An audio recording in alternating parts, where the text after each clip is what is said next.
Motorways पर चलती बस में ड्राइवर की नोट गिनने की वीडियो वायरल। ड्राइवर और बस कंपनी के खिलाफ क्या एक्शन लिया गया? सियाल मोड़ के आसपास बस थी जो कि भरी हुई थी। बस ड्राइवर नोट गिन रहा है, बस हाई स्पीड जा रही होती है, सबकी जानों को एक तरह से उसने डेंजर में डाला हुआ था। फरीद साहब, ये बताइएगा कि एक वीडियो वायरल है, शायद आपकी नज़रों से भी गुजरी हो।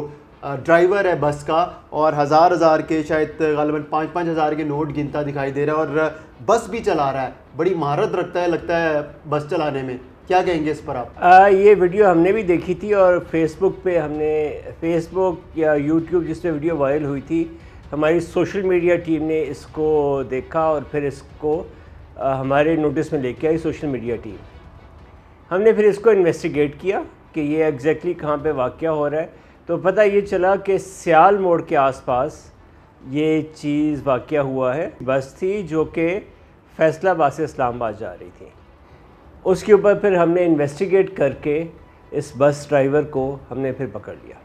ये बताएं कि बस ड्राइवर को गिरफ़्तार किया, मुकदमा किन दफ़ात के तहत दर्ज किया, कौन से थाने में दर्ज किया, और ये भी बताइएगा कि जो कंपनी, जिस कंपनी की बस है, क्या उसके खिलाफ भी कोई कार्रवाई अमल में लाई गई या सिर्फ ड्राइवर के खिलाफ ही? इसमें ऐसा है कि हमने इनिशियली तो अभी एफआईआर की है ड्राइवर के ऊपर, क्योंकि ऑफ कोर्स ये रेकलेस ड्राइविंग का एक बहुत बड़ा इंसिडेंट है। बस भरी हुई थी, वो नोट गिन रहा है, बस हाई स्पीड जा रही होती है, किसी वक्त कुछ भी हो सकता है जिससे उसका बस का कंट्रोल उसके ऊपर नहीं होता। तो वो हमने फिर उसको अरेस्ट किया है और उसके ऊपर सेक्शन 279 पे एफआईआर किया। थाना लक्सियाँ है, सरगोदा डिस्ट्रिक्ट में। बस में कितने मुसाफिर थे और जिस तरह वो नोट गिन रहा है हम देख रहे हैं, और फिर उसी तरह वो यूँ नोट गिनते हुए स्टीयरिंग भी हाथों से इधर कर रहा है, कभी उधर कर रहा है, तो ये जिस तरह वो वीडियो मंजर आम पर आई है और जिस तरह ड्राइवर ये कर रहा था, तो कोई बड़ा हादसा पेश आ सकता था? हादसा तो भी बिल्कुल पेश आ सकता था, क्योंकि उसका स्टीयरिंग से कंट्रोल में ही नहीं है। मोटरवे पे स्पीड बहुत तेज़ होती है, 110-120 के करीब स्पीड होती है गाड़ियों की। हल्की सी भी कोई प्रॉब्लम हो तो बहुत बड़ा एक्सीडेंट हो सकता है। बस भी भरी हुई थी मुसाफिरों से। कितने मुसाफिर थे?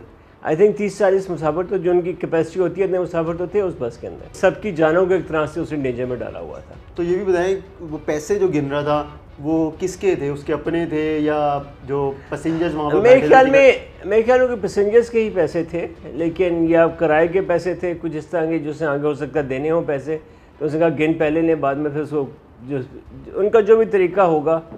लेकिन जहाँ तक आपने पूछा कि बस सर्विस के ऊपर, तो ये हमारा एक स्टैंडर्ड प्रोसीजर है कि जब ऐसी कोई चीज़ होती है तो हम बस सर्विस को भी शो कॉज इशू करते हैं और बस सर्विस के ऊपर भी एक्शन होता है, सिर्फ ड्राइवर पे ही नहीं होता। अब जब ड्राइवर को आप लोगों ने गिरफ़्तार किया तो उससे पूछा कि भाई ये जिस तरह बस चला रहे हो और मोटरवेज पर चला रहे हो और स्पीड भी महल में 110 या 120 तो होगी बस की 110 स्पीड होती है, तो बस उस स्पीड में वो इस तरह बस चला रहा है, साथ नोट गिन रहा है। बहुत ज़रूरी था नोट गिनना, किसके थे?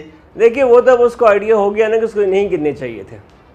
एफआईआर हो गई तो उसको आइडिया हो गया कि उसको नहीं गिनने चाहिए थे।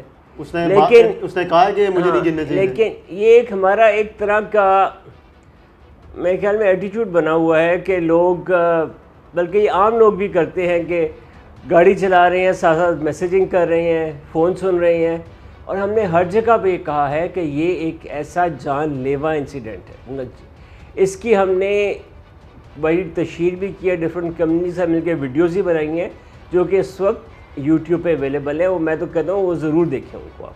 अच्छा, वीडियो किसने बनाई? ये वीडियो कोई अंदर कैमरा लगा हुआ था या किसी मुसाफिर ने बनाई है? ये मेरे ख्याल में मुसाफिर ने बनाई है।